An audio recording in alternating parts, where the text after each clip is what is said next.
എല്ലാവർക്കും നമസ്കാരം. പുതിയൊരു തെരഞ്ഞെടുപ്പ് കാലത്തിലേക്ക് പ്രവേശിക്കുകയാണല്ലോ. അന്നമനട ഗ്രാമപഞ്ചായത്തിനെ സംബന്ധിച്ചിടത്തോളം ഈ തെരഞ്ഞെടുപ്പ് ഏറെ നിർണായകമാണ്. മുൻകാലങ്ങളിൽ സംസ്ഥാനത്തിന് തന്നെ മാതൃകയായ ഒട്ടേറെ പ്രവർത്തനങ്ങൾ നടന്നു വരുന്ന ഒരു പഞ്ചായത്താണ് അന്നമനട ഗ്രാമപഞ്ചായത്ത്.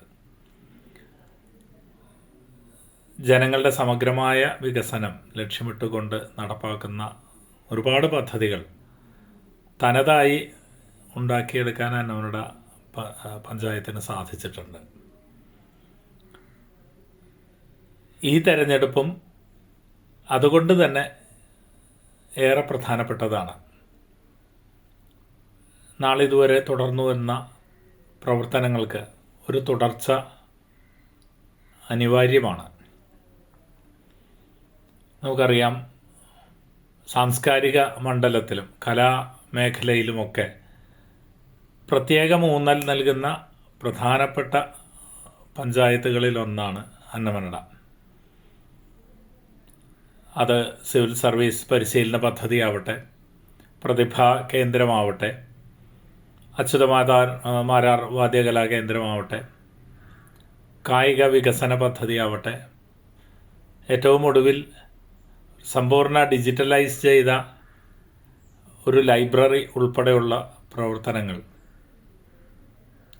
ഇതെല്ലാം തന്നെ നാടിന് എത്രമാത്രം ഗുണകരമാകും എന്ന് നമുക്ക് ഓരോരുത്തർക്കും അറിയാം.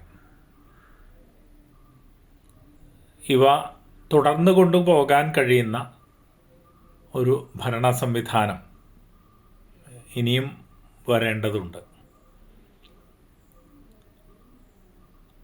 അത്തരത്തിലുള്ള ജനപ്രതിനിധികളെ ആകണം നമ്മൾ തെരഞ്ഞെടുത്ത് അടുത്ത 5 വർഷത്തേക്ക് പഞ്ചായത്തിൻ്റെ ഭരണ ചുമതല ഏൽപ്പിക്കേണ്ടത് എന്നാണ് എൻ്റെ വ്യക്തിപരമായ ഒരഭിപ്രായം. കക്ഷി രാഷ്ട്രീയ ഭേദമന്യേ ഉള്ള ഒരു ചിന്തയാണത്. നമ്മൾ ഇത്തരം വലിയ ദൗത്യങ്ങൾ ഏൽപ്പിക്കുമ്പോൾ അവർക്ക് അത് ഭംഗിയായി നിർവഹിക്കാൻ കഴിയും എന്ന ഒരു വിശ്വാസം ഓരോ സമ്മതിദായകനും ഉണ്ടാകേണ്ടതുണ്ട്.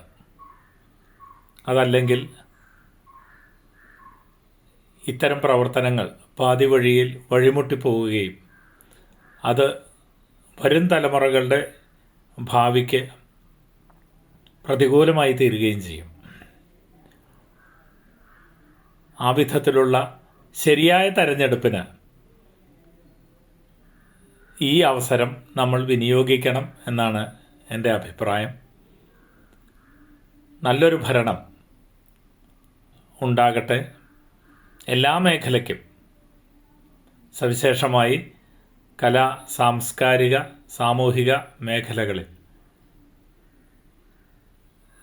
പ്രവർത്തനങ്ങൾ തുടർന്നു കൊണ്ടുപോകാവുന്ന ഒരു ഭരണ സംവിധാനം ഉണ്ടാകട്ടെ എന്ന് പ്രത്യേകം ആഗ്രഹിക്കുകയാണ്. എല്ലാവർക്കും തെരഞ്ഞെടുപ്പിൻ്റെ അഭിവാദ്യങ്ങൾ.